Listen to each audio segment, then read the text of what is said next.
Two. We are live. It's alive. Ooh. Everyone thinks because you're a zombie, you don't know good coffee. Well, they're wrong. There's only one brew that gets my seal of approval. Deadly Grounds coffee is my guilty pleasure. The aroma is so intoxicating. It brings all of my neighbors out of the woodwork. Deadly Grounds coffee. Coffee to die for and zombie approved. It's good to get a little deadly. Use the front door! Oh, they're so disgusting.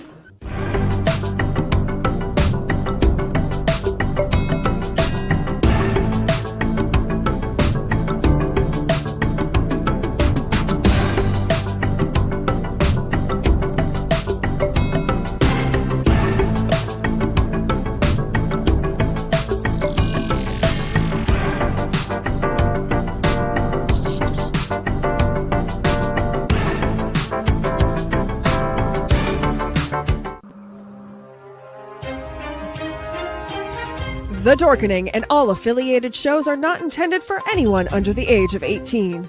The following may contain discussions or scenes that have adult situations, graphic violence, nudity, strong sexual content, and graphic language. This show is intended for mature audiences only. Viewer discretion is advised. Hi, this is Bernie Rao, director of Killer Sofa, and you're watching the Howl Light Network.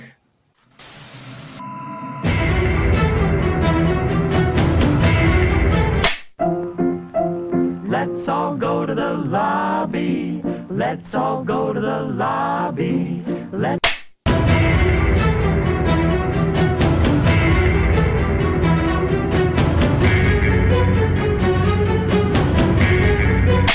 to get ourselves a treat.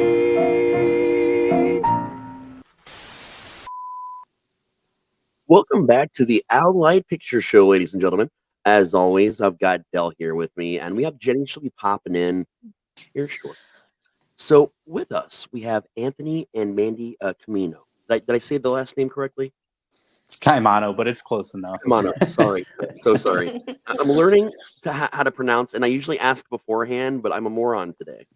But thank you. Thank you for correcting me, because I won't get it correct. So you guys have a lot of amazing things going on, like multiple projects at once. It's hard enough to juggle one, but you guys have just the most stuff I've ever seen going on at one time in a very long time. So my first question is going to be, how do you have the energy to be doing so many projects at the same time? Like, what is your secret? We love doing it, so it's not work for us. It's just something fun that we enjoy to do. So it's not like going to work 9 to 5. It's like, we're doing what we want to be doing.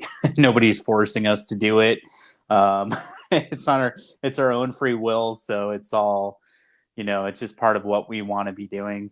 I guess that's probably the best secret, the best kept secret. And another thing that we love in particular, we talked about this with Magenta Manor, the last show that we did, is that also you guys are doing this together, which is a whole other layer of both excitement and irritation. And I say this coming from a place where I actually did indie film with my ex-wife for years. That wasn't why, she's my ex, because we worked fantastically together. But like, there's something like super special about, getting to work with someone you care about, like getting to work every day and like be passionate and artistic. Like, how has that like changed things for you guys?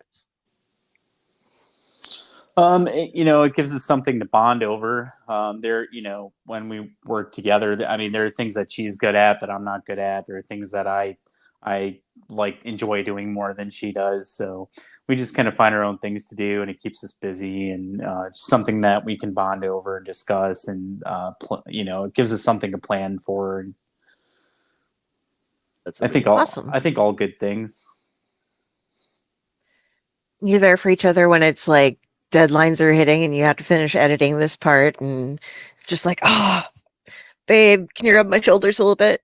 You got that kind of thing going on, and take over here.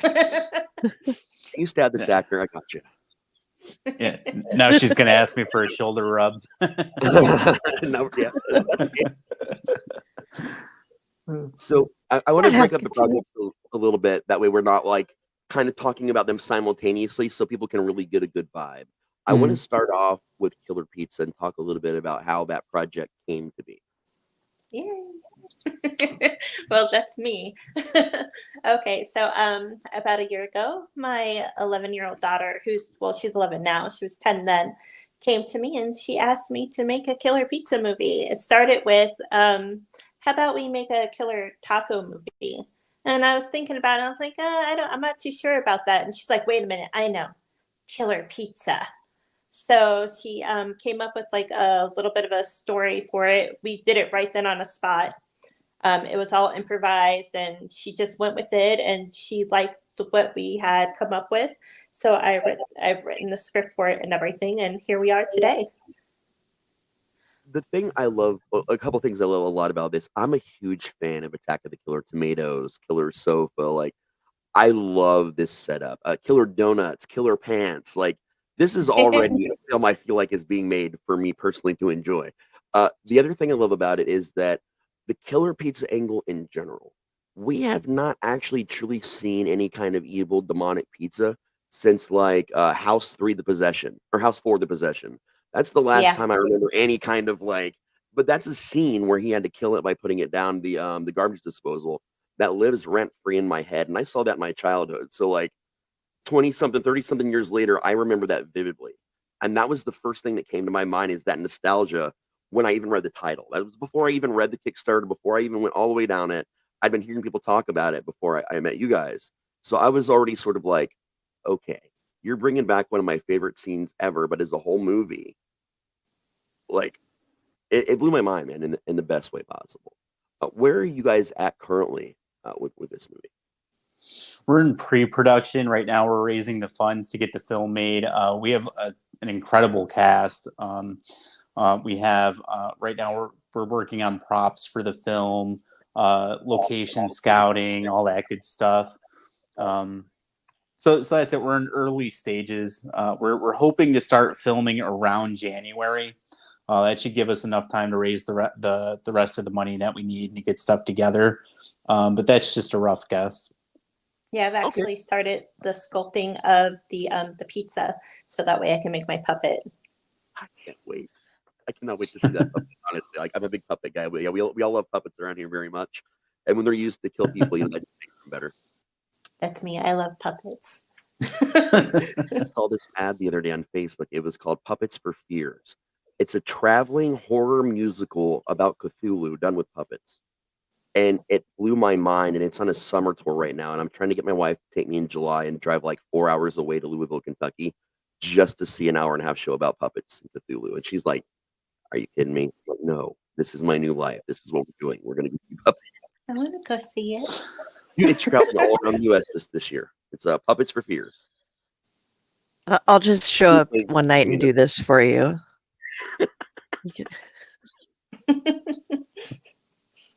So far, like, what's been your favorite part about working on this project? Like where you're at right now, what's been your favorite moment? Or a couple. You go first. Interacting with everybody, the followers and the backers of the film, the cast members are. I mean, we have like an amazing cast attached to it. I'm super excited to work with them. And, we've gotten kind of close with a lot of them too, which is interesting. So that's one thing. I'll actually be, I'll have a small acting role in this movie too. So I'm excited for that. And yeah, watching her work on the pizza has been fun. It kind of went from like a concept art, and now it's in the living room. So it's kind of like strange to see it there. And it looked, and the first time when she kind of got the mold together, I was like, wow, that's the same nose that's on the on the picture. It was just interesting seeing it come to life like that. Yeah, his exact words were, "Wow, that's weird." That's awesome.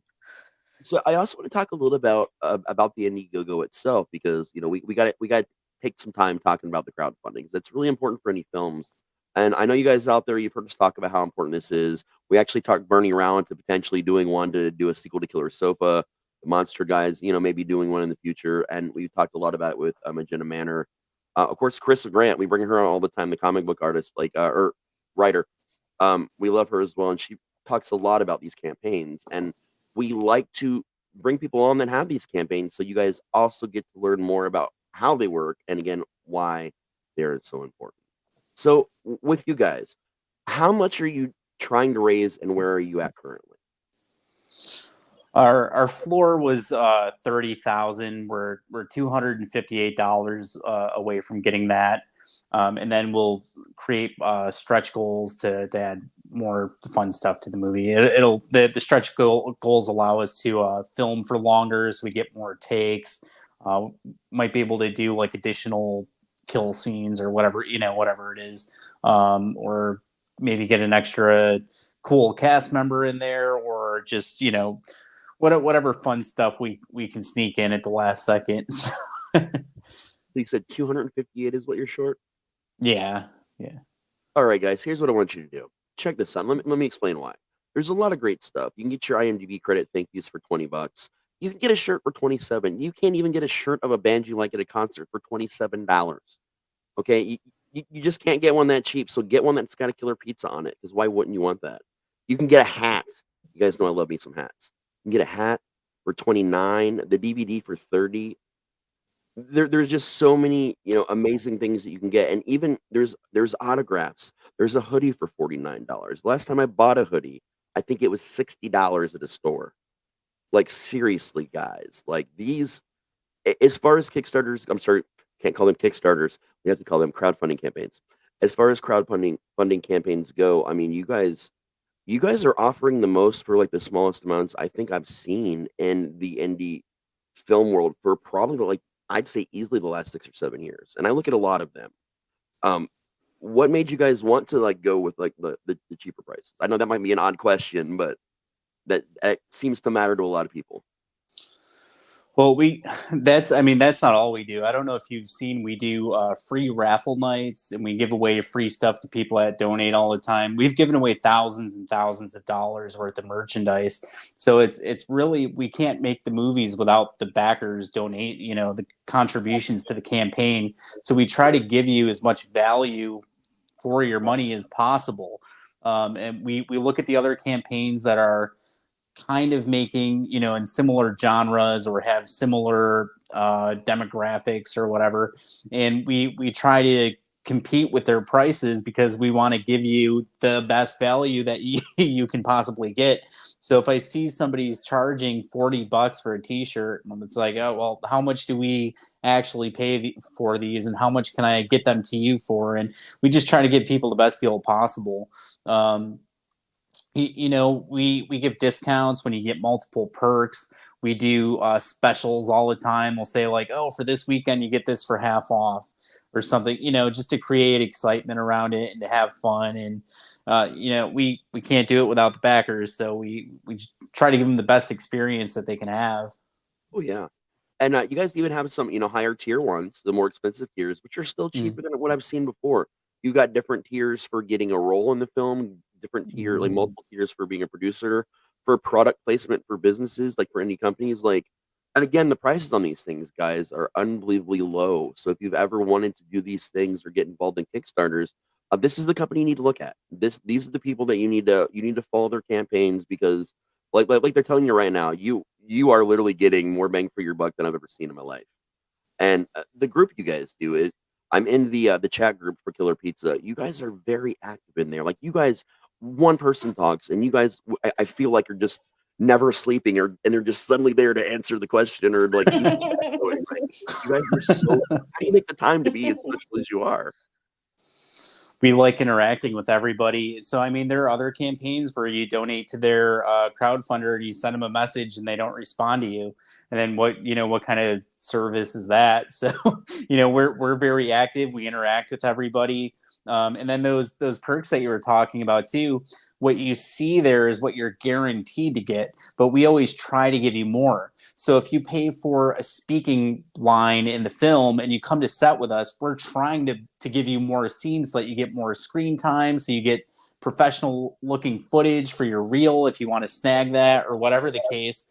But you know, we just guarantee whatever's there, and we try to give you even more. And that's another thing we do differently, because the other guys want to get you on set.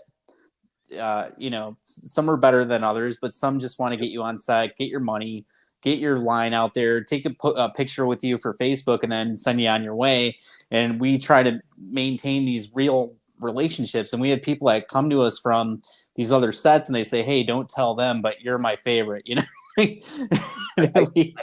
Everything I've heard about you guys, from the people that have worked with you guys, and just watching how you handle things, I've never been on your set, and I have to agree. You guys just do things so much differently, and I cannot tell you of the campaigns that I have joined over the years that I have ever in my life gotten more than what I signed up to get. Like, I'm talking like the giveaways you guys do. Like I've never even heard that being a thing.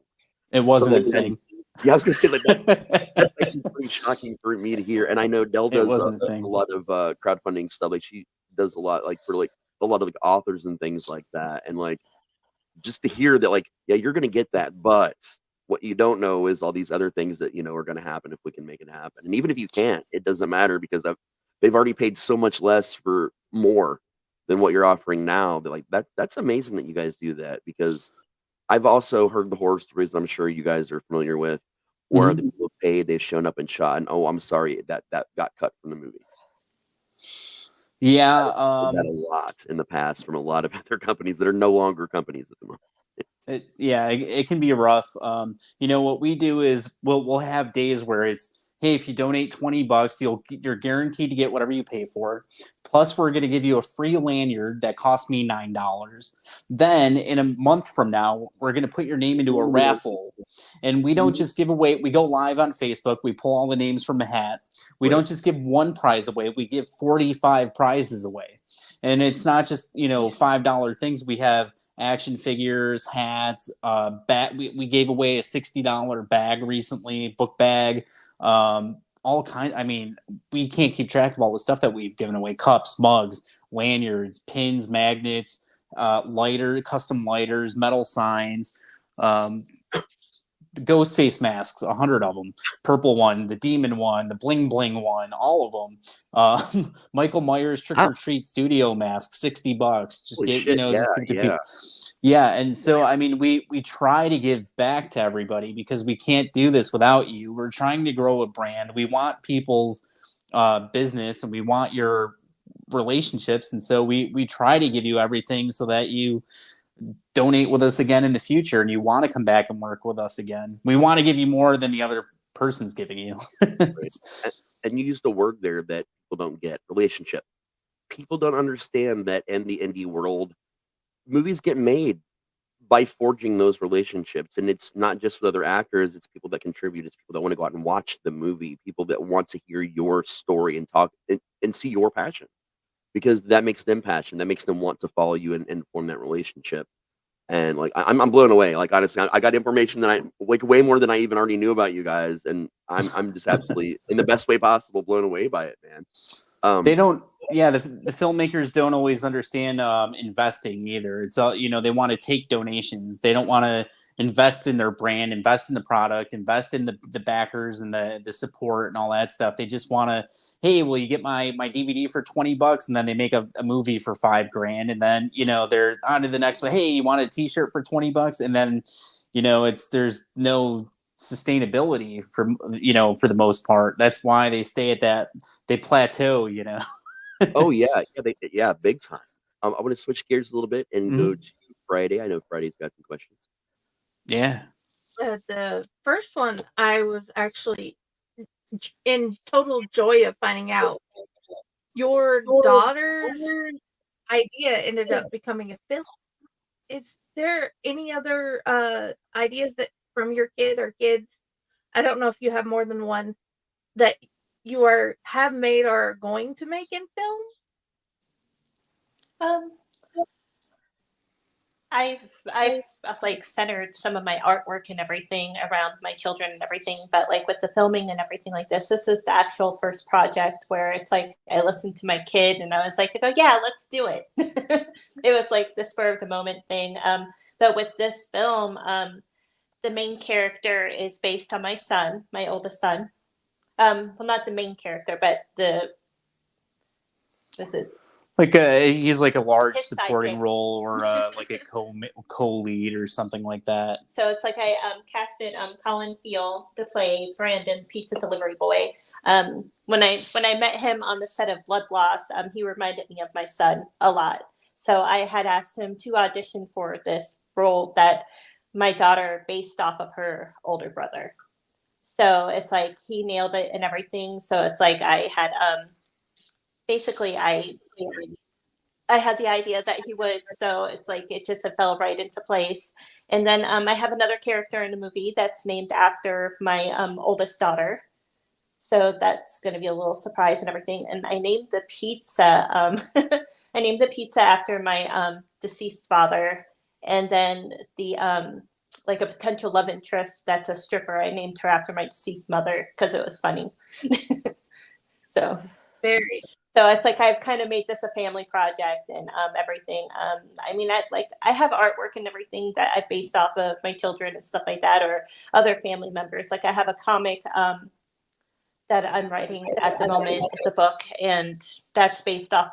I got the idea of it from my niece one day when she was she had called me up telling me that she had wanted pizza really bad, but she was like having like a real like hanger attack with it, and I was like, okay, it's like. I'm going to make Demon Girl, which is my name. It's just mixed up. It's Deeman. So it's like I had started that. So I'm writing that at the moment. But I kind of incorporate everything. And also, Anthony's going to be starring in the film with Killer Pizza. So I'll be featured in the film. I don't know if I'm the star of the film, but I'll be in there somewhere. He's going to be an important character. And that made my daughter really excited. I'm sorry I'm bouncing back and forth, but yeah, I kind of tend to incorporate the family into everything, and especially like emotions and stuff like that, and just a typical artist. That's amazing. It's that it comes back to that passion. People see that passion in you, and they want to see what you're doing next because they know where you're coming from, and that's amazing. And honestly, Killer Pizza is the kind of movie you share with your family, like Monster. It's funny as that, and as ridiculous as that was, to me, that was a movie I shared with people that I love because we enjoyed watching this absolutely ridiculous concept. But the movies themselves are actually really good movies when you stop. So not only do you have this like, hey, we watched that Killer Pizza movie the other day, but we spent time together. We did it together, and we watched a project that other people made as a family together. So it's that whole vibe, man. We can see your shared joy on this side of the screen, although I can feel it in Texas. Basically, I can feel your joy. Where did your joy of film start? For me, I've always been involved in like with theater and stuff like that and performing arts. My parents had paid for my training and stuff like that since I was about 9 years old. I started with like dance lessons, acting lessons, voice lessons, stuff like that. When I was about 17, I had gotten sick and I wasn't able to really perform or anything any longer. So I kind of took a hiatus there for a really long time. And when the pandemic happened, I just decided that, okay, I'm stuck at home and I'm going to start putting my art out there. And then I was contacted by a gentleman who runs a show called Dr. Ghoul.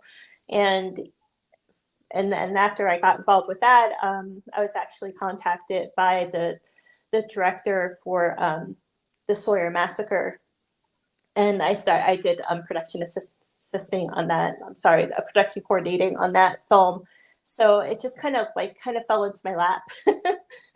I remember like when I was going through school and everything for theater and stuff like that, for acting and stuff like that. And when we, you would take the turns with directing your own play, writing your own play and stuff like that. And I remember that was my favorite part. My least favorite thing is acting. So when I started doing the Dr. Ghoul show and I was doing these little vignettes, and everything. I'm like filming them and sending them out to California and stuff, so that way they can edit it and everything. And I'm like, as I'm filming it, and after, like, right when I get done, I'm like sitting there the whole entire time. I'm just like, oh my God, it's like, I remember why I hate acting. I hate it. I really hate it. I keep telling everybody that I hate acting, but the writing and the directing, that's really fun. And I've worked on, like, with blood loss and everything, the special effects and stuff like that. I really enjoy the behind the scenes. I love doing the art with everything and having it come together. Oh yeah. Sorry, that was a really long explanation. Your turn. That's all right. That's not apologize for that. Come on, people love that. No apologies. We want it all. Yeah. So I always wanted to be an actor when I was little, and my mom told me that I couldn't do it because we didn't know anybody that was in the industry, which is why nowadays I'm so excited and passionate about all those cool perks that we have on Indiegogo, because anybody can get involved and it's easy. We make things affordable. I think it's like $1.99 for a remote acting role. You can film yourself at home, send us the footage, and you get full credit just like any other actor, and say that, hey, I was in this movie with these famous horror icons. And get your foot in the door or add to your resume. When I was little, we didn't have these casting websites that we have now. People can jump on, upload their reels and network and meet new people and all that stuff. But yeah, I was just a fan of horror films and Star Wars and all that cool stuff that, people my age were probably fans of, Freddy Krueger and Luke Skywalker, and that's pretty much it. And as I got older, I took a photography class. I took video production, I think, at one point. And I just made little videos at the house. I'd use my phone and just make these little videos. I'd take an action figure and put a lightsaber in his hand. I actually put a pencil in his hand, and then I go in After Effects and I try to see how much like the movie I could actually make it look like. I'd create a lightsaber, and he's saying, join us. So, join us, come on. Killer Pizza has an awesome cast. You can't go wrong. And we're very passionate. We have a lot of people that are excited to work on it. So yeah, I guess I kind of went left and right there, but I saw his comment, and yeah.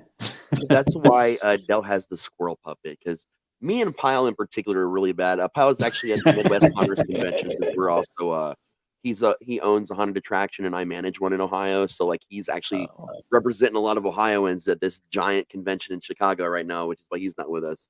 But we get off track a lot. And she's got Ratatosker, the squirrel puppet, to let us know what's swirling and to get our shit together, basically. If I'd have known ahead of time, he has a lightsaber. I got chopstick lightsabers for Christmas for my mother, and they're just the right size. I attach it to his paw, and he's like, squirrel Sith. I would just take toys and put pencils in their hand and then track it in After Effects and turn them into lightsabers, basically, and just things like that. And over time, I was like, hey, what if I make a movie? So here I am, I guess. I love that so much. I got into film because when I was a little kid, before I was born, my mom did special effects for indie horror. So she kind of raised me in the business, growing up to learn special effects. I got into the acting side of it. My first college was a broadcasting college for radio and television. The first video I ever made was a stop animation of my cigarette pack opening, cigarette pants getting out and doing a dance number, like all in a line, then like going back into the pack, and one jumping into the air, and then live action. I caught it and I lit it, and I walked away. I think I was like, I started that school when I was 17. Like I was 17 doing stop animation and learning Toaster, everything that we had before digital, because we did a lot of analog, and analog's not fun. It's just not. It was never fun. Not like digital. You can just do so much more with digital, man. Right. I think Del, you had something as well. Oh, I noticed kind of a cool coincidence in that I saw that you have Nancy Ann Ritter listed in the cast, and I do a comic book show with this guy, Jeremy Courtney, who has another show on the Dorking Network that is the re-education of Nancy Ann Ritter. And they do horror film kind of stuff there. Like they go through and watch old horror films and teach her about horror. So I was just like, oh, we have this whole wraparound kind of thing going on. Yeah, we have a number of friends in the industry that we share. Also, Leo Pond, he's the owner and creator of the Dorking Network, which is our parent network for this as well. So we were going through there, and we were totally stalking you guys. Totally. Yeah, for the viewers, Nancy Ann is known as the bathroom girl from Scream, and she's featured in Killer Pizza. So if any of our people are watching and not sure what the connection is, that's what it is. Definitely. So, with your permission, is it all right if I play the trailer for Killer Pizza that you guys have on the Indiegogo? Yeah, so it's just a concept trailer that was just made as a pitch video for Indiegogo. It's not an official trailer, but yeah, we'd love to talk about it. Cool. I'll go ahead and toss it up and play it, and then we'll talk about it as soon as it's off. Awesome. Thank you. Hello everyone. Here's something new from the creators of Friday the 13th Blood Loss. Welcome to the quirky universe of Killer Pizza. Forever Entertainment presents an original dark horror comedy concept imagined by Emily Cantone and skillfully written by director Mandee Caimano. Wow, how exciting! Let's hear more. Here's the synopsis. In Killer Pizza, Tony is the owner of a rundown pizza shop that's drowning in debt to the local mafia. Now Tony faces an unfortunate turn of events when a sinister twist emerges, causing the last pizza made to transform into a vessel of vengeance.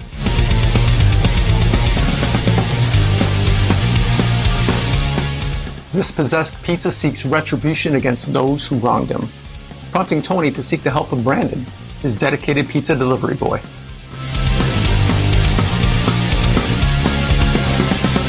Amidst this supernatural and chaotic mayhem, Tony and Brandon cross paths with Marie, a seasoned local dancer that will be sure to add sizzle to their quest for vengeance.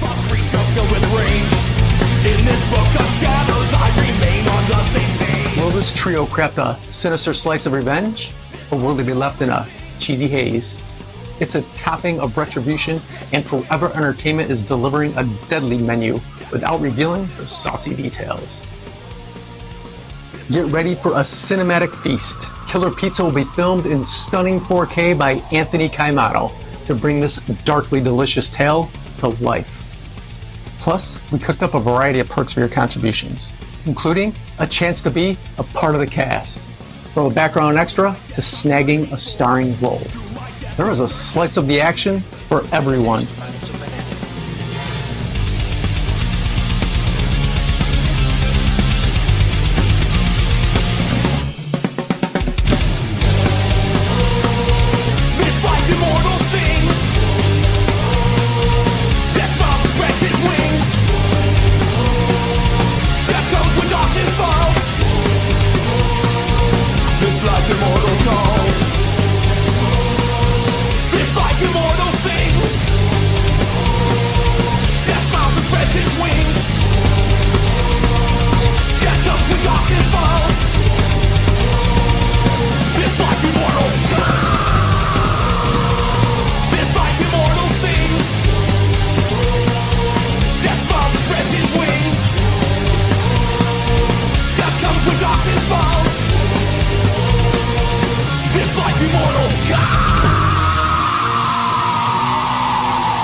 Support the pizza revolution. Donate to Killer Pizza on Indiegogo today and help us bring this mouth-watering horror to your doorstep.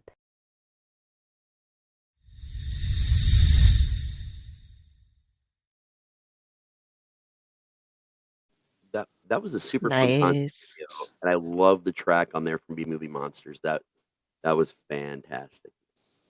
The Pizza Revolution. That was big, man. Like, seriously. Yeah, I was strong with the puns for that one.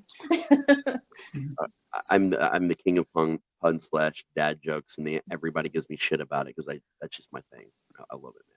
Can't be a dad and not get in on the dad jokes. Pizza Payback. So, watch for sure. Yeah. So the film's going to be all practical. No CGI, no AI, none of that crap. It's all going to be practical, practical pizza, practical kills, practical blood. Everything is practical. There's there's nothing digital in the film. So just so everybody watching out there knows, because somebody asked about that a couple days ago, and I just throwing it out there. So that's just a little concept teaser for the Indiegogo campaign, but it's, the actual movie is going to be practical. Killer Pizza, the home of the practical pepperoni. Yeah. Fantastic. I love that. And that's the thing people overlook. We live in this day and age, like you mentioned AI, where some people are starting to use AI for editing. Not that, that's a terrible thing, but people are getting crazy with that, the big effects and the digital stuff. And there's a lot of art and love that goes into the practical effects. And that's another thing in indie film where, we get a chance to keep that going, because that was the industry back in the day. And to keep that going forward and to get a chance to teach new people about that coming into film and younger generations, it excites me to know that that's not going to be a lost art. You know what I mean? Like, people are going to keep that going and see that and see what that means. And that's just something that, I don't know, that's super special to me to see that, maybe it's because my mom did a lot of those effects when I was a grown up. I don't know. Maybe that's what it is for me, but like, the practical is definitely where it's at. Del has the question about pizza. Do you know how to toss a pizza crust? To do the whole back up and I can't toss one real high. I can make pizza, I can roll it out and everything, and but I can't I don't think I'd be very successful if I threw it very high. Yeah, I found out that they actually sell the practice disc. It's like a rubbery silicone pizza dough, and that you sit and you practice spinning it and everything, so that way you can learn how to toss the pizza. I'm like, oh, this will work for the movie. When it comes to real pizza, I'm better at eating it. Yeah, that's my specialty. I had a weird pizza management experience, actually, that your thing reminded me of it, because I was hired as a manager at a pizza place, and what it turned out was going on was the owner and his best buddy, who ran a check cashing service, basically set up the whole pizza thing as a front for a check kiting scam. And they were like trying to kind of make the business fail, but they hired me on, and I had prior management experience, and I hired on all of these other people that I knew. And so things were going well. And so he kept having to like figure out how to sabotage it. But I could toss a pizza. And when they were doing like an interview for the opening of the store in the newspaper, they were like, okay, let's get a picture of him tossing a pizza. And he had no idea. And so like I finally had to get the pizza ready. And they're like, okay, you just throw it up and we'll get a picture of it before your hands touch it. And so it was kind of fun. But I was just like, you're writing about the mob pizza. And this guy wasn't with the mob, but he owed some money to some people that you don't talk about, So I was just like, I was there for part of this movie. I know some of these things. Writing my life. How did they know? Did you include the anthrax part? I don't know. I hope not. The anthrax story. Before we move on to blood loss, is there anything else you guys would like everybody to know about Killer Pizza? Yeah, if I can just give a shout out to the cast. So our lead in it is Tom Glynn. He was Kringle in Creepshow. Then we have Walter Phelan. He was Dr. Satan from House of a Thousand Corpses and The Devil's Rejects. He's an award-winning FX artist. He worked on The Mandalorian and The Avengers and all these cool movies. He also had roles in Leprechaun 2, From Dusk Till Dawn, Race to Witch Mountain, Watchmen, X-Files, Charmed, and Goosebumps. He worked on Goosebumps, the new ones, and the old video game, and he's done a ton of cool stuff. He's been super supportive, so I wanted to give him a shout out. We mentioned Nancy Ann Ritter. She was the bathroom girl in Scream, as you guys know. Colin Fiol plays bass in First Jason. That's the band that's fronted by Ari Lehman, the original Jason Voorhees. And then I wanted to mention to you, Al Burke, because I know that you used to do pro wrestling, because I heard that in your video earlier. So Al was Al is the guy in The Wedding Singer. He gets up at the end on the plane. He's with Billy Idol. He's like, nobody talks to Billy that way. He was Mr. Outrageous in the WWF. He wrestled Andre the Giant, the Ultimate Warrior, the Road Warriors, Jake Roberts, and all that stuff. So I thought you might get a kick out of that. I know exactly who that is. I've never gotten to meet him, but I know exactly who that is. Super nice guy. He was in some episodes of Star Trek, and he's known as Punchy the Clown from the Killjoy series. He's worked with like every musician ever. He's on Cardi B's newest album cover right now. But he's worked with Eminem and Toby Keith and Lindsay Lohan and pretty much like everybody. He's in the newest Airheads commercial right now. If you guys see it pop up on Facebook, where it's like he dumps the machine in the pool, that's Al dumping the machine in the pool. So it's we have a pretty awesome cast. He's everywhere.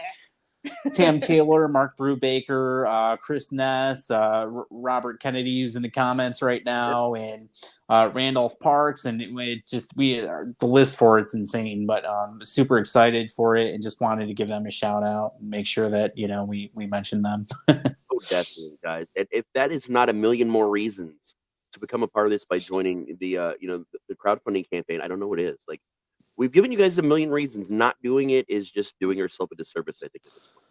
And we make the perks super easy and affordable. And I mean, if you wanted to get into acting, you could sign up today, go to work tomorrow, and tell everybody you're in the movie with Dr. Satan and Tom Glynn from Creepshow and Nancy and all that, Nancy Ann and all, everybody else, or sign up for one of the producer credits, go to work tomorrow and say, hey, I'm producing this movie with Tom Glynn, and you won't be lying, because it's, you get full credit for it. It's all legit. It's on IMDb. You can check it out if you want to and see who's in the film. That is amazing, man. So while we're still talking about crowdfunding campaigns, let's move over to Friday the 13th Blood Loss. Okay. So tell us a little bit about how this came together. There we go. I did get a chance a while back. We all know that right now there's a lot of rights issues with Friday the 13th. And since that came about, the best things we've been getting are fan films. Like, I got a chance to do a couple different interviews with everybody from Never Hike Alone back when it was like first coming out.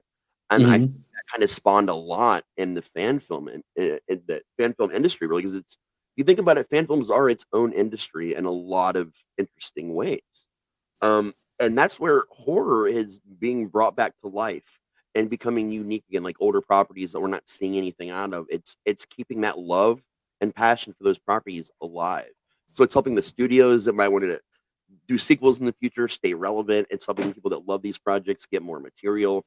It's helping you guys that are passionate that also love this make material in that universe. What got you like into wanting to do fan films?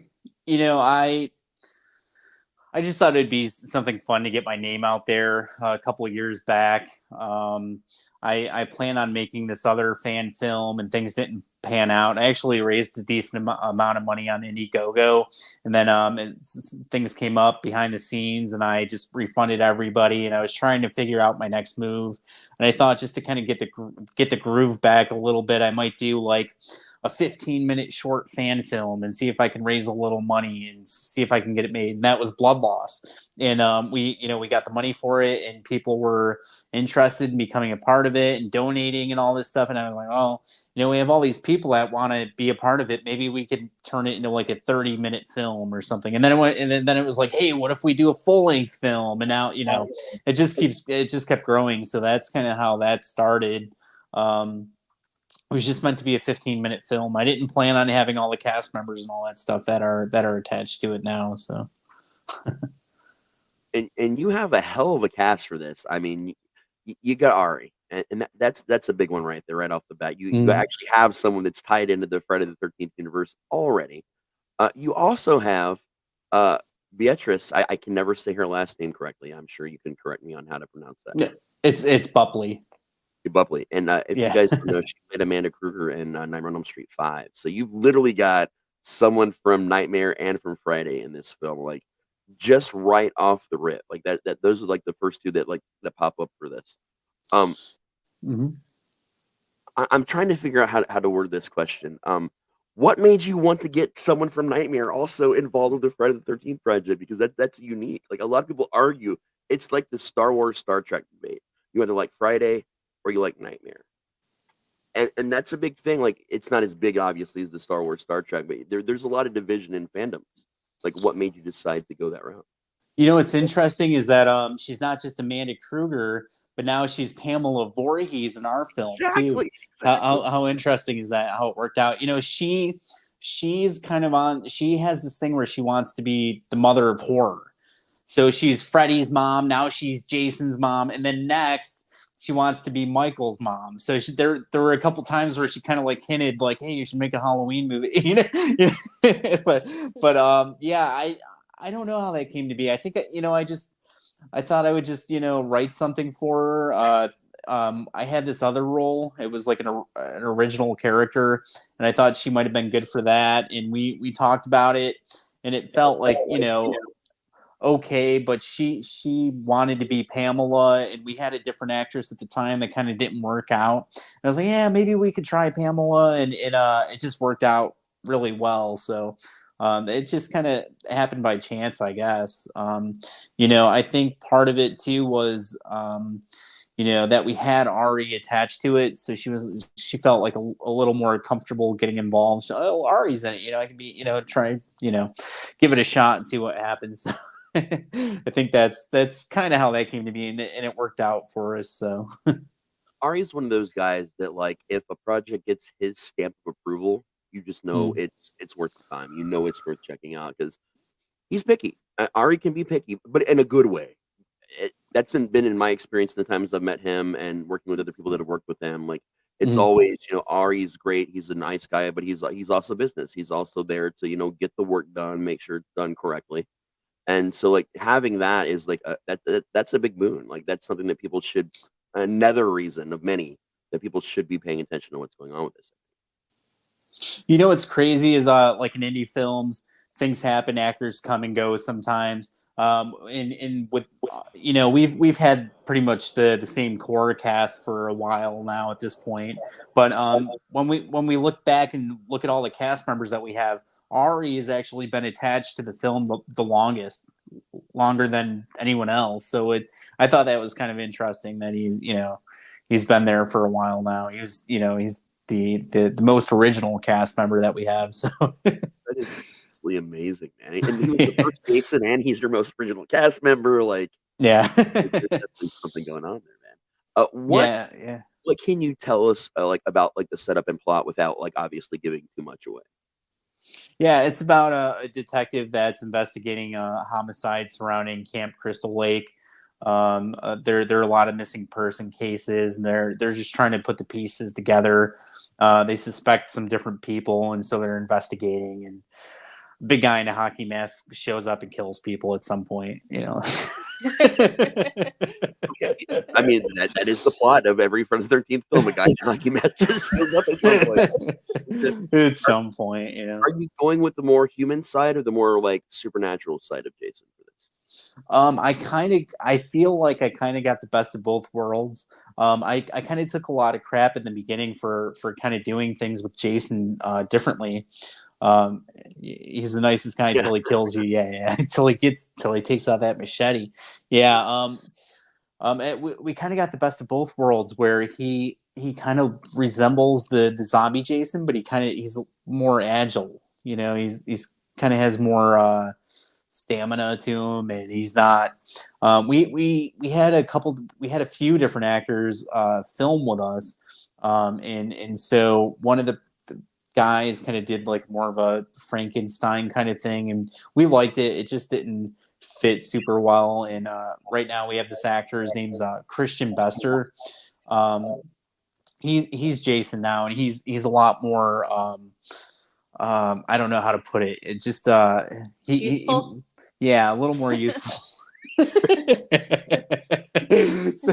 so he brings a little more youth to it, I think. So I like how it turned out a lot, actually, with him. So super happy with that. Christian was actually just on Law and Order SVU and got some lines on the show and stuff. So I like to give him a shout out for that. If he sees it, you might, yeah, that was me. Yeah,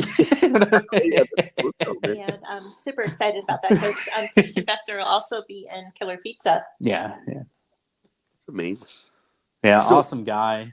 So. What are you guys both doing for the film? Like how have you guys divided the jobs between the two of you as far as Bloodlust goes?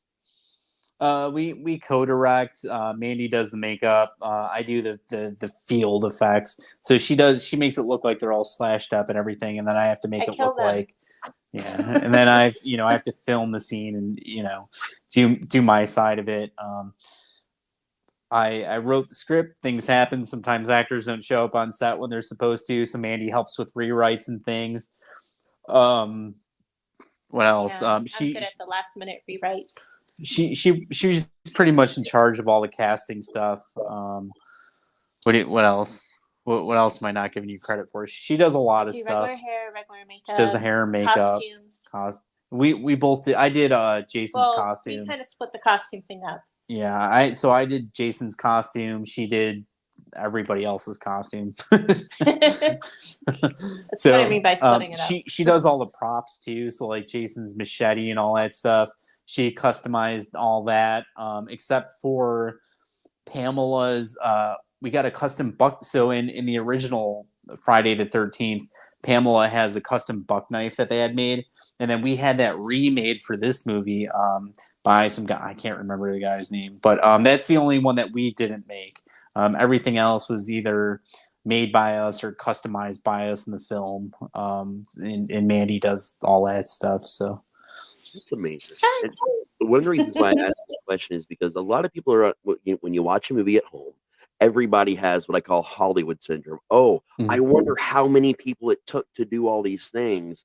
And what people's brains aren't wrapping around is that with indie films, especially, it's just us. Yeah, it's a couple people doing the jobs of like 100. You keep your set small because you get more done. And it's a very different process. It's literally like usually a group of 6 or less people, actors included, on a set for the day, unless there's a lot of extras. Just double, triple, quadruple duties, just running their brains out. And that's what it takes for you guys at home to see these projects. Like that's the reality of what this is. So I'm doing all this cinematography. When we're on set, I'll either set up the lights or I'll be there when someone else is setting up the lights, and I'll adjust it. Audio stuff, I'm either doing the audio stuff or we have an extra actor there, and I'm like, here, hold this boom mic for a second, So it's pretty much all us. We don't have a crew. It's like us and then maybe an actor's free and they're going to help out. This time when we go back in July, we have one of the actors that was on set with us in October. He's coming back to help out. It's Joshua Racine. So if he sees this, thank you, Josh. Josh and Joshua's dad. And, those are, great guys. But yeah, it's just we don't have a full team. We don't have a studio behind us. We don't have private investors. We don't have any of the fancy stuff. It's just us and our equipment and. Yeah, we don't have any of that stuff. We actually put out a crew call for some PAs, and it's very hit or miss. We find people that are I could be there every day. Awesome. Okay, so we'll count on you being there. Oh wait, but I can't be there Sunday. Oh, okay. So now we got to start all over. So we can't rely on too many other people. We have to be prepared to do it ourselves because who knows who's going to show up and who's not going to show up and all that stuff. So. The reality of indie film, we used to take what I call the walk on films. If it was one that I was also writing and acting in, where people would show up and I'm like, let's take a walk. Me and the actors that were there would take a walk. We'd spit ideas for 20 minutes, and if we came up with one with who we had present that we really liked, that we thought would be a good replacement scene, we'd immediately just get in the car and drive over to where that location was and just go film it. And we got a new scene for the movie, and that's just how it worked. And that's what you got to do sometimes. You talked about, the last minute rewrites, things like that. And that's what this is, because no matter what scripts we write and go to film, we will never 100% actually film that initial script that we first wrote. It'll never happen. But I think that's harder in indie than it is in Hollywood, because these people get paid tens of thousands, hundreds of thousands of dollars to do these things. I should give a shout out. I just thought of this. So we were talking about the costumes, and I said it's all us. A guy named Tim Jones, he owns Top Notch Hawks, makes the mold of the mask that we used. So shout out to Tim Jones. I actually paint the mask, but he made the mold. So throwing it out there, giving him credit. I don't want to I don't want to skip over him. So Tim Jones, thank you. That's amazing. And I know we have a comment / question from Friday. At what point in your indie career where you're like, yes, this is where we're going, this is the right path, we're making the right decisions? What accomplishment made you feel like it was that? Right now is probably the best time for us. There are always a lot of hiccups in indie film. There are probably like a lot of little wins, like getting Ari attached to the movie was cool. It was like, okay, now, it felt like it added a little bit of legitimacy maybe to it. And then getting Beatrice, and then getting some attention from some of those other kind of caliber actors, getting the funding to make the film.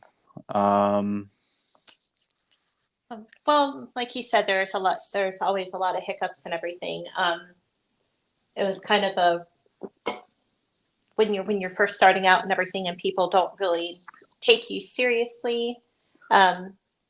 It's like a really hard push with it. And there's some days when you're like, okay, it's like, are we going to get through with this? And as long as you keep going with it, that's what we did. Is we just kept pushing through, even through the days that we thought were the roughest.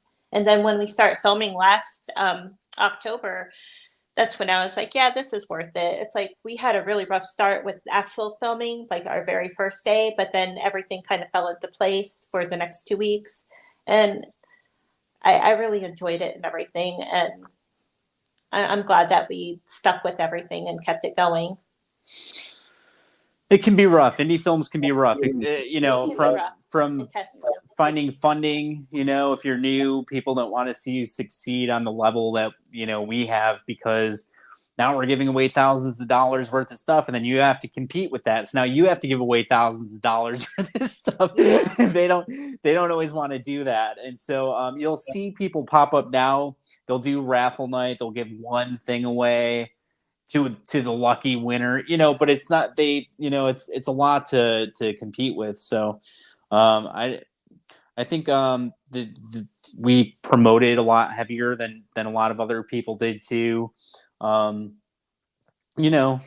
People talk, sometimes they spread stuff around that is just negative. And so we had to get away from that and avoid all those kinds of situations and just find our own spot in the indie horror world. We experienced something in the indie film world that we also weirdly get in the haunted attraction field. Your majority of people realize that we're all in this industry. So when we shine spotlights, it helps all of us. Like we help each other by existing and by making products and getting out there and being friendly and making these relationships with other people. But you will always have those people that see all of this as competition. And art should never be about competition, because when you make it about that competition, I feel like you lose kind of the whole point about what you're doing and about what the industry really is.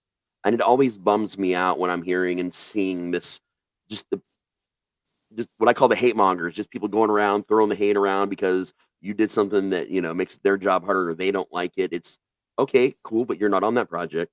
You're not even attached to that project. So maybe just go away. Maybe just go over there and talk about no one cares. no one cares. And I just hate to actively see stuff from people. One thing I do want to go a little bit more is we did a little bit of a deep dive into the Killer Pizza campaign, and I want to talk more about the Blood Loss campaign. Where are you at in terms of what you have and what you still need? So we reached our initial goal. Right now, we're going back to finish filming in July. We didn't originally plan on doing that, but we had to we have to go back to film some additional scenes and reshoots and things. So we're just trying to raise a little bit more money to go back and finish that.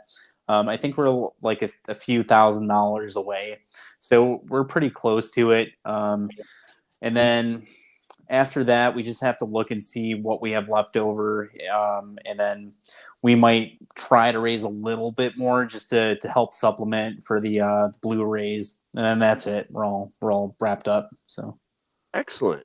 Again, a lot of the same prices I was talking about before, but you can also get combo packs in specific sizes. Like if you want the large shirt combo pack, you can get that and an IMDb credit for $39, guys. Like that's ridiculously cheap. And you got that for different sizes. One of the things that got me immediately when I was looking at two things. One was that autographed Jason Voorhees figure. That's a really unique thing you guys have. And guys, you can hop on that today for only $29. You can get the hats, you can get a beanie, but here's another super cool thing. I got to scroll back down to it. A mystery box. We here at the Alley are suckers for mystery box. We actually have a show we bring out sometimes called Unwrapped. That's literally all about us finding and opening random mystery boxes. So you guys already know that we're gonna love that at home. So you guys, like, there are 8 left remaining to be claimed, and they are only $50. You guys already know at home you spend that much for any normal random mystery box and get shit you probably don't even want out of it. This is going to be something that One eraser. Yeah. So what do you guys do? I mean, I know you obviously it's a mystery box, so you can't tell us what's in it because that defeats the purpose. What was the idea behind doing a mystery box? Nobody else has them. Nobody else has them. We've done a lot of stuff like that other people don't, and we try it out and see what works and see what doesn't work. The mystery box, those ones are $50. We have some stuff that we got on sale, and so what we try to do is give you as much as possible for your $50. So you'll probably get a minimum of $50 worth of value out of it. I try to give you more because it's just about getting those out there and kind of recouping some of the money so that we can put it back into the film. So that, I mean, you might get that autographed action figure, or you might get and you'll get multiple things. One of the last ones I think got like a $60 backpack plus that action figure plus the lanyard plus a mini globe or something. So it's like $80 worth of crap for $50 pretty much. It's all kinds of stuff though. It could be a cup, a mug, a lanyard, an action figure, replica masks, Jason masks, maybe autographs. I think one person got a Beatrice autograph.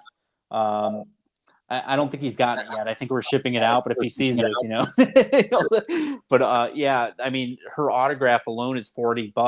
So $40 for the autograph, $15 for the figure. That's $55 just for the figure. Then he got like a whole bunch of other stuff. I just kept packing in. I'm like, here's the figure. Here's the, whatever I can find to put in there. A DVD, DVDs. There's all kinds of stuff, and it's not all blood loss stuff. It's Friday, official Friday the 13th merchandise, Scream. We've had Trick or Treat, Halloween, Smile, Goosebumps. There's all kinds of stuff that we put in there. So and if somebody messages us and says, hey, can you try to keep it Friday, or whatever franchise they like, I'll try my best to do that for them and try to give them the stuff that they want. That is absolutely amazing, and again, you're right. Defeats the purpose of a mystery box. What'd you say? That defeats the purpose of a mystery box. What does? Well, because they don't know. Saying, hey, can you keep it this? Well, if they message us and they say, can you try to keep it Friday the 13th?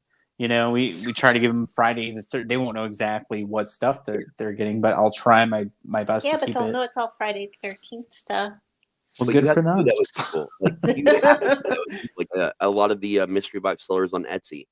They'll all of them will tell you they ran through the same stuff trying to do just general horror, merchandise, mystery boxes. But then the person would say, "But if you made it this theme, I'll buy one or I'll buy several." And so then what do you do at that point? Like you got the stuff already. You might as well just make them a box, but it's themed if you've got it. But I do agree that it takes a lot of the mystery out. Like when I get a mystery box, I don't want to know.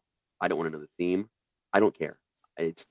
I'm there for the mystery. The stuff is amazing, but half of what I'm paying for is just the fact that I'm buying a mystery, and it's the excitement and the fun of getting it, not knowing it, and opening it. Because I hate surprises unless I do them to myself, and I can only handle surprises in the form of mystery boxes, like just period.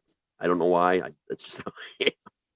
But again, a lot of other stuff on here, and another one that I saw that was super cool is you can get your voice in the film for only $99, or your face in the movie, like your picture and the end credit. Those are some really cool perks. Like usually everybody only does the producer and just the physical acting. I love that you guys are doing the voice and the ending picture credits. Like that's again some more unique stuff that I've not seen the voice thing before, and I've only seen like I think the ending credits picture like maybe once or twice ever in years of crowdfunding stuff. So again, more unique stuff for you guys and things to check out. You can even get Jason's screen used acts from the film. So there's just a lot of cool stuff to do. Plus, And his machete. Yep, I just ran across that too. Plus your product placement stuff, your producer stuff. There's just so many things here for you guys to check out and love. And again, still the most affordable prices out there right now. But if you get the mystery box, tell us about it. Post some pictures, because that's just such a super cool, unique thing. I'm excited about that. We do also, with your permission, we have the trailer you guys have there as well. If that's all right. Yeah. It's a teaser that we put together. So right, we'll go ahead and throw that up. Years ago, I tried drowning a little boy. I didn't know it worked until yesterday, when that little boy showed up at the camp. The point is, the curse is real. Seems to be never ending lately. These murders, just so brutal, too bizarre.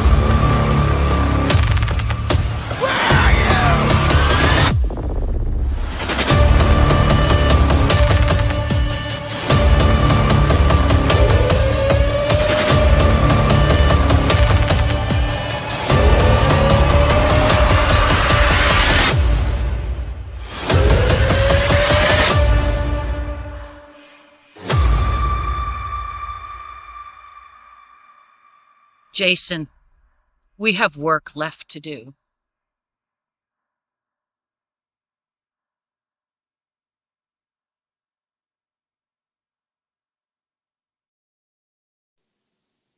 Oh man, her scene there at the end, the Jason, we have work to do. That hit hard, man. There's just something about the way she delivered that line. Like you felt that line on that one. That was beautiful.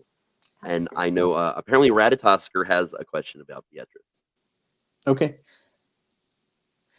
Ratatosker would like to know if you thought of ever doing a movie Psycho so that Beatrice could play the part of Norman Bates' mother. And if she isn't interested, he can sit in a chair like nobody's business and would like to volunteer to do so. I think someone asked Beatrice that question before, and she said she would want to do it. She wants to do like all the horror icons moms. I've never considered making it, but I think if I did, she would definitely probably want to do it. Well, a boy's best friend is his mother. You gotta get that out Hal, yeah, tell us a little bit about this trailer that we just watched, man. So that was Michael Davis in the beginning. Years ago, I tried drowning a little boy. Yeah, he's super cool. He would walk around the campground, kind of going like, the curse is real, and he has like a very distinct voice, and so by the end of the day, there were like a handful of us walking around going, the curse is real, the curse is real. It was just kind of like infectious, but super cool guy, professional and talented and all that good stuff. We had Josh Racine in the one scene in the Jason costume with pyro stuff. And then we had Christian Bester in there too in the mix. He's we were talking about him before. He was just recently on Law and Order and stuff. Super personable and easygoing, and looking forward to seeing all the cool stuff he ends up doing. And he's still like pretty young and stuff too.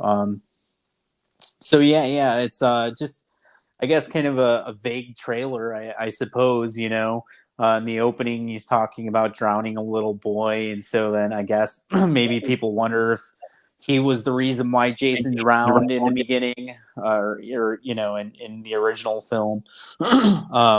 Pamela's back. Why is Pamela back? How is Pamela back? And by the way, I think people are going to enjoy Beatrice as Pamela in the movie. I've seen a little bit more than what's in the trailer, and yeah, she did a pretty good job.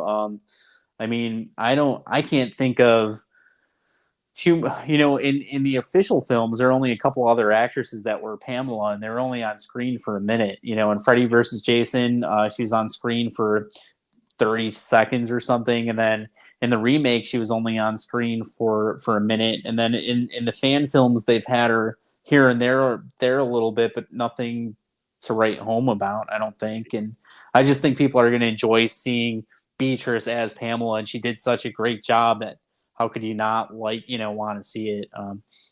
Jason, I got a ton of crap for the way that Jason looks in the beginning, and now that people have seen the trailer, they're like, oh, I'm not getting as much crap anymore. So Right. So we put out this picture of Jason, and people said, oh, it's Photoshop. He's not really there. The mask isn't really on him. His clothes are too red. The damage is on the wrong side, and all this stuff. And then we put out the trailer, and all that stuff went away. Everybody stopped.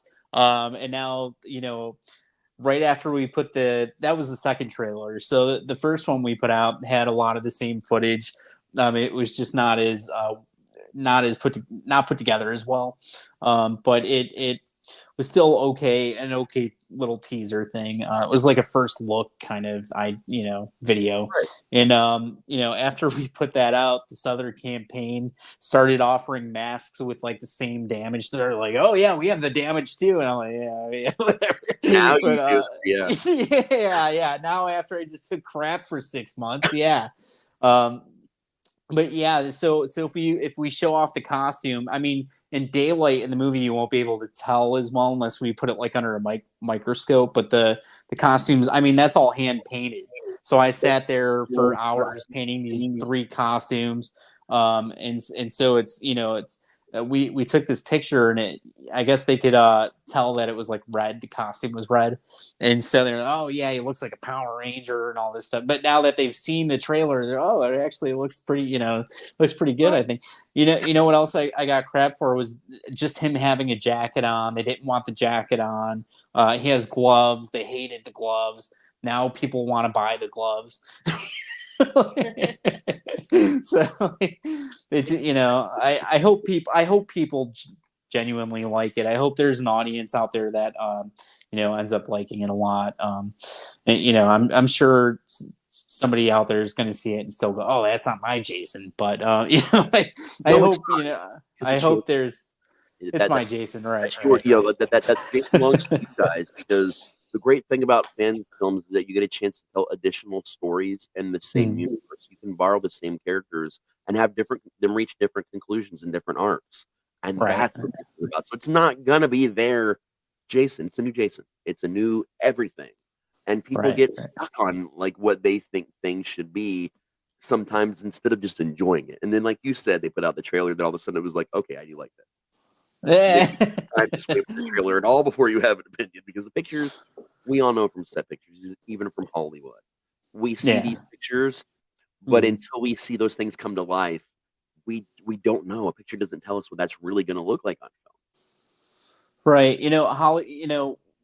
And what we do a lot of times is put stuff out there, put feelers out there, and see what people are liking or not liking, and then we might adjust something according to the response. So what you see isn't always going to be the final product. We tried to make it as cinematic as possible too. So looking at the footage we had, I thought this was the second kind of edit that we went with, and there are things that I like about it. But when we go back to edit the entire film together, we'll do another updated color grade, so it'll look a little more enhanced. When we go back to shoot in July, we'll do more things with the camera to get more angles and more movement and things, just to give it more, just to keep things interesting, so you're not looking at the same thing shot for shot. So this is really just meant to be a first kind of teaser, first look. And then, hopefully what we come up with next month is going to be an improved, in every way, I hope. So if you like what you see so far, wait till you see what we have coming up for you. And I think people generally have received it well. So biggest question ever. Yeah. Specifically, why Jason? Why Friday the 13th? It's kind of a lame answer. I like all the, I love the Texas Chainsaw Massacre. Mandee was a production coordinator on the Sawyer Massacre. I was an associate producer on it. I found out about you guys actually was through that project, because really? The guy making it contacted me on Slasher. That's how I actually came to find out about him. Then I learned about you guys, and that was a while back, actually. Yeah. So I mean, he had already done the Texas Chainsaw Massacre, so I was like, I don't know about that. Freddie, I thought you really had to have the right kind of actor behind it to get it done right.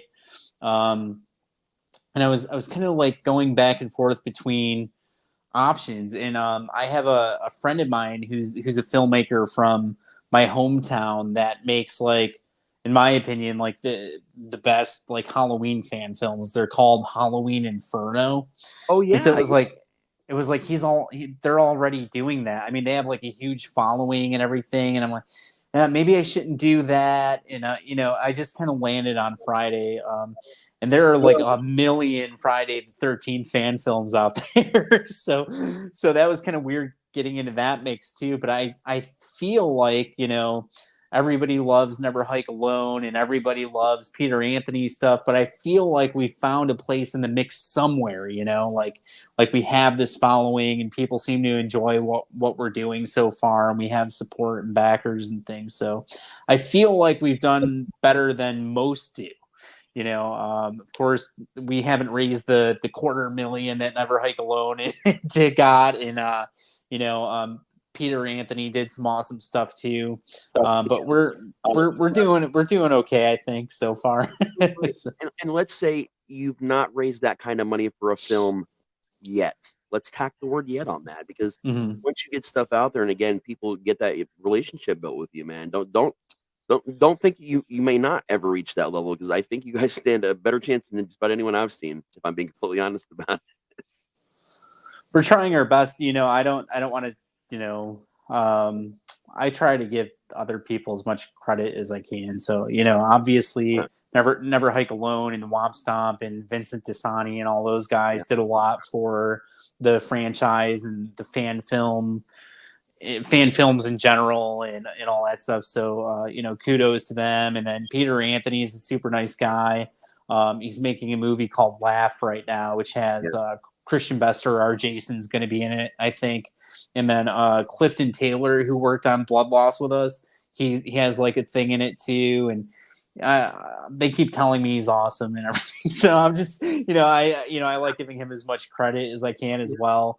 You also look at like when the things happen, like everybody was excited about the Gun Media video game, the Jason video game, and then the lawsuit got out of hand, and then we heard no more game, and that was around when Vincent was doing a lot with Never Hike Alone and those projects, and so this big void that was suddenly created was filled because we thought we were just not going to have any Jason for a while. That happened, and then all the big Jason projects have come during a pivotal point in the whole fight for the rights to Jason. And now you guys are coming in after this lawsuit that was settled for better, for worse, for different reasons on both sides. And they're talking about, the Crystal Lake TV show, which is now is pushed until who knows when next year. So this is this other big opening that you guys have right now between here and the next year or two to come in here. And at another point where the fans need something big. We need something big to keep Jason going, to keep him alive, so to speak. And I think that's an important thing with fan films is timing. And I think you guys have chosen a really amazing time, the right time, in my opinion, to come in here with this. And that's something that I think people making fan films need to stop and think about, where their franchise is, where the fans are. And it feels like you guys put effort in that you put a lot of thought into that. You've got Ari involved. You've got so many people involved that the community loves and cares about, along with the timing. So that's just something that I think is amazing. And I know Freddie's got something. So yeah, sorry, it cut out there. Sorry. He said it was. I had something I was going to say. First thing, anybody watching the show, I want you to have noticed up until now, the one thing they have done is tell you about the people working with them, making sure they all get credit. And being that I married into Michael's family, my mother-in-law named one kid after Michael Myers and one kid after Jason Voorhees. This is, and cool. I come in to this, and I know very little, and I'm learning more as I go, and I'm grateful for that. You guys have got such an amazing cast that I think I can even get her as happy as I am about this. The more I hear, the more I want to do it. So I already know we collectively here are excited. Oh yeah. But what I've never actually done the whole order of fan film before, get my own copy or whatever. Can you please explain how the fans would go about after the film is made, what they do to get their copies, where if you put them out in like the websites or whatever, for those like me, they're very new to this idea. So right now, so every campaign is different. Most of the campaigns, when you donate, you have to wait until after the film is made to get your perk. With us, you have to wait for Blood Loss specifically. You have to wait until after the film is made to get the Blu-ray, because we have to make the film before we can get it on Blu-ray. But everything else we try to ship out as soon as possible. So if you, like right now, we just got a brand new shipment of shirts in. So if you went to Indiegogo and found Friday the 13th Blood Loss and you donated towards the shirt, you would give them your address, and then they would give me the address, and then I would ship the shirt out, and then that's all. It's super easy. So if you sign up for a Blu-ray today, in a few months from now, once they're made up, I'll have a list of people that signed up for it, and I'll see your address, and I'll just ship it right to you. And then you can actually see when your perk is unlocked, and then it's locked, which means that we're getting ready to fulfill it. And then fulfilled, which means it was shipped or it's on its way to the post office. And then we always have tracking info. So if anybody out there needs tracking information from us, we always have it, so that you can track your package and you'll know when it's at the house. It's pretty easy. It's pretty easy and straightforward. So for Blood Loss too, Blood Loss is different from Killer Pizza, because Blood Loss is a fan film. We can't financially benefit from Friday the 13th. We don't own the IP to it. So all the money that's raised goes towards producing the film. So either getting the equipment that we need, feeding the cast, paying for locations, covering insurance, anything that we need to make the film. It goes towards that. Indiegogo takes 10%. We use a solid chunk of the money to fulfill perks for people, and then the rest just goes towards making the film. Killer Pizza has different distribution options. So Blood Loss, again, we can't monetize the movie, so we can't have it on Netflix and get paid for all the streams from Netflix or Tubi. Killer Pizza, we have more options. We can do more with the distribution, so we might be able to get that on a streaming platform, and do different things with it. But yeah, so all the money for Blood Loss just goes towards producing the film. Killer Pizza, all that money is going towards producing the film right now too, because we're at a point where we have to do that. We can't really afford to to really not put it towards that, because we have to, we pay taxes on top of all of it too, and the taxes are so outrageous. We just got slammed with them, and now it's, in 6 months I think they're coming up again. So we got to, keep on top of that, and that's pretty much it. It's you just go on, give us your info, and we ship it out. What's that? Oh, I was just saying that the only way to be able to see it is to order the Blu-rays right now through Indiegogo. It won't be available on YouTube or anything after we release the film. Okay. That's for Blood Loss. Yeah. So the campaign is the only way they can get a copy of the movie. There's not going to be anything afterwards, just viewing. We can't put it on any streaming platforms. We could put it on YouTube, but I don't know if we want to do that. We might do like a watered down version at some point, but it wouldn't be for a while. We want to make sure that the people that donated, because so many people donated towards Blu-rays, I almost feel like it would be like ripping them off if we turn around and it's like, oh, it's on YouTube for free now, So we might do something for that crowd that wants to see it, but just doesn't have the money or whatever to donate. But first, we want to make sure that all the backers get to see it and enjoy it on Blu-ray. And then we might do something where it's like, shorter or some, we'll figure something out for YouTube at some point. But again, we can't monetize that either. Right. Now, the next question is, how much longer do people have to get a copy of this movie with the crowdfunding campaign? When is this Indiegogo end? So both campaigns are in demand, which means that they stay active indefinitely.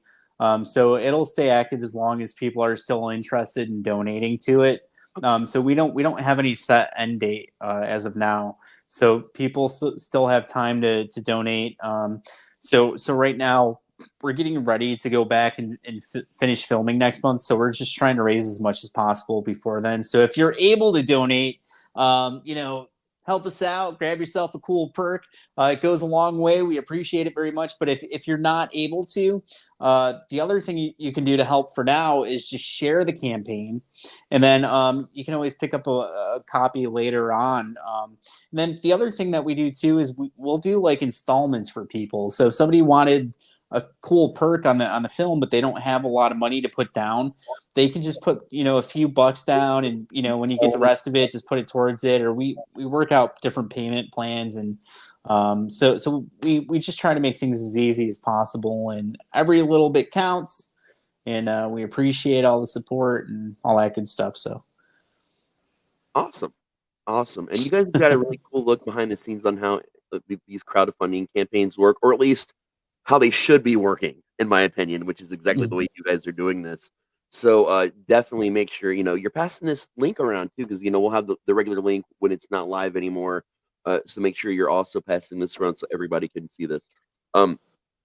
Del, Jenny, did you guys have any closing questions?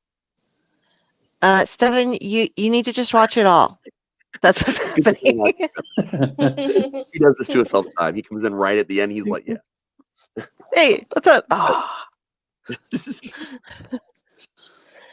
So for Stefan, I suppose, Friday the 13th, Blood Loss and Killer Pizza are in demand on Indiegogo. You can get your perks today. We have all kinds of cool things available for the backers, including t-shirts, DVDs, Blu-rays, custom merchandise, autographed items, official producer credits, unique acting opportunities, and all kinds of stuff. We have a killer cast attached to these films, and you don't want to miss out, because if you do, you're going to be the only one. So yeah, help us get the film made by donating today. It's all appreciated very much. All the money goes towards producing the film. We can't monetize Blood Loss at all, so it just goes towards making this awesome film for all the cool people out there.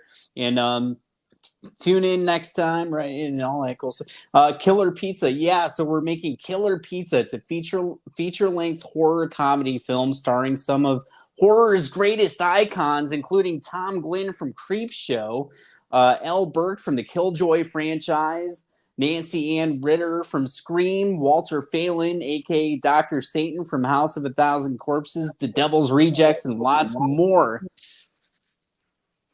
Right? And you can click on the links above or down below. And that, my friends, is called an elevator pitch, and it was beautifully delivered. Oh, When thanks.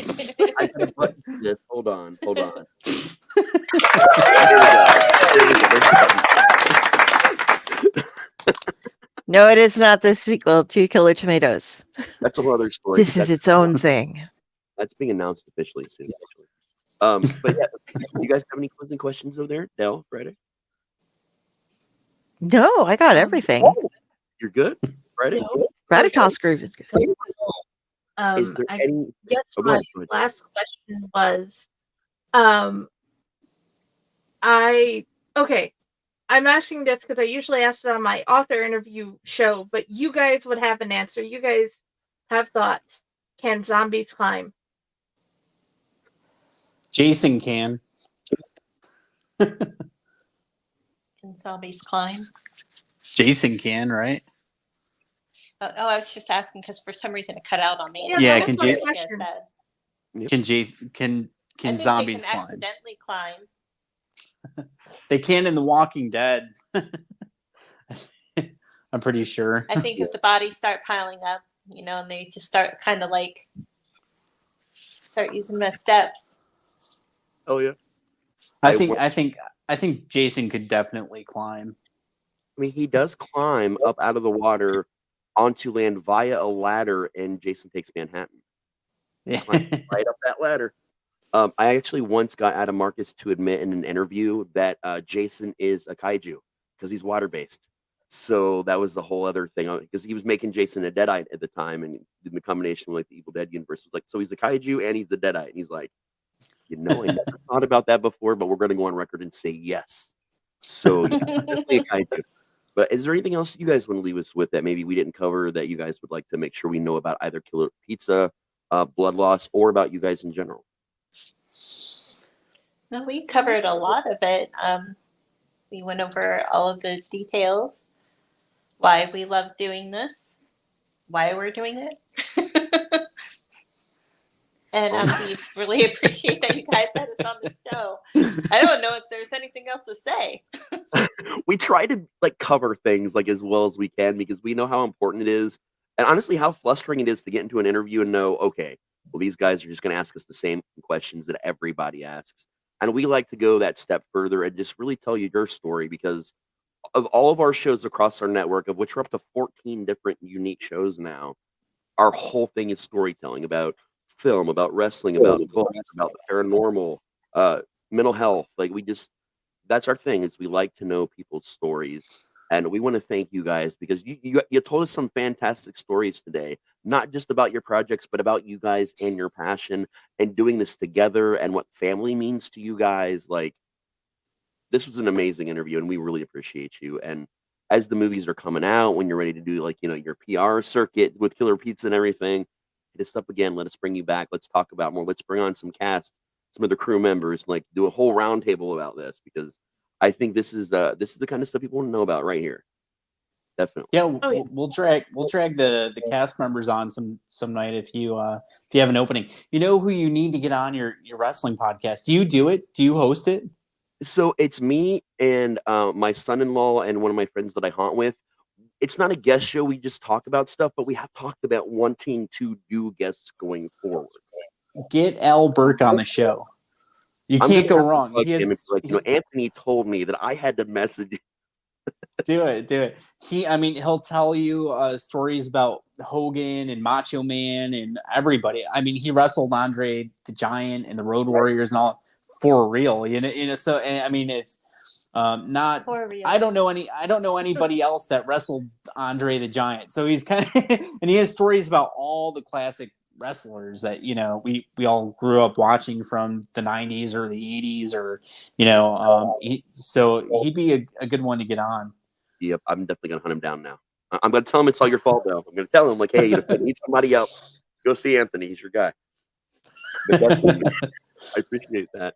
Where can, other than the Kickstarters, or again, I keep saying Kickstarters, other than the crowdfunding campaigns on Indiegogo, which we have linked everywhere, and the groups on Facebook, we've got you guys' personal Instagrams, also the Facebooks. Is there anywhere else people can find you that you'd like them to go check out, or one of those places in particular like that you respond more on? I'm pretty active on Facebook. Also email, if somebody finds the email on the Indiegogo campaign, I'm constantly checking it. So if they send a message about the movie, I get back to them pretty quickly. So I've been a little quiet with my social media as of late, but either Instagram or Facebook, if they want to reach out to me, I'm easy to get a hold of that way. Awesome. And as usual, Del, where can we find you? You can find me here on the Ally Network multiple times a week. You can find me on Facebook at Carrie Sanders, not Delphine. It's Kari. If you see this crow, that is going to be me. You can find me there. You can find me on my author page, Carrie Lee Sanders on Facebook or on Amazon. You can find me in the book coming up. You can find me on Splash Pages every Tuesday on the Dorkening Network, where we are doing comic books. This Tuesday, we are doing Cullen Bunn and Tyler Crook. They were supposed to be on before, and we have them on now. So if you're into horror comics, you definitely want to catch that one. Tomorrow night here on the Owlite Network, you will find me on Tomb of the Terrible, covering a movie that I love and most people hate, which is called Madhouse, or She Had a Little or There Was a Little Girl, or And When She Was Bad, I think. They named it. It was so bad they had to name it 3 different times so that they could try to trick people into watching it more than once. That's kind of the thing. Yeah. So, yeah, find me in any of those places. And 90% of the time, if you talk to me, you're actually talking to Jenny down there, who is our Gal Friday and covers everything for us and is awesome that way. And speaking of Friday, aka Jenny, where can we find you? Me, you can find me at the Owlite Network. You can find me at Fake Horror. You can find me at Friday with the Library and the Blue Box. And you can find me on my author page, Jennifer Elliott. And special extra fun fact, if you're looking for Raz T Slasher or Dr. Raz T Slasher in your social medias, you'll also be talking to the #1 Dr. Raz T Slasher cosplayer in the world, which also happens to be Jenny down there. She handles all my social media except for my basic Facebook, my Reddit, and my Slasher profile. Those things are still me right now. You can also find me at raztslasher.com and at wherever toys are sold, now with Kung Fu Action Grip. And at your mom's house tomorrow morning, don't worry, I'm there for the pancakes. So signing off, again, thank all of you so much for showing up here today. Thank you guys, seriously, for being our guests. You have been absolutely amazing. And thank you guys so much for having us on. Anytime, man. And thank you guys at home, as always, for checking out the Owlite Network and the Owlite Picture Show. And we will see you again tomorrow with Tomb of the Terrible.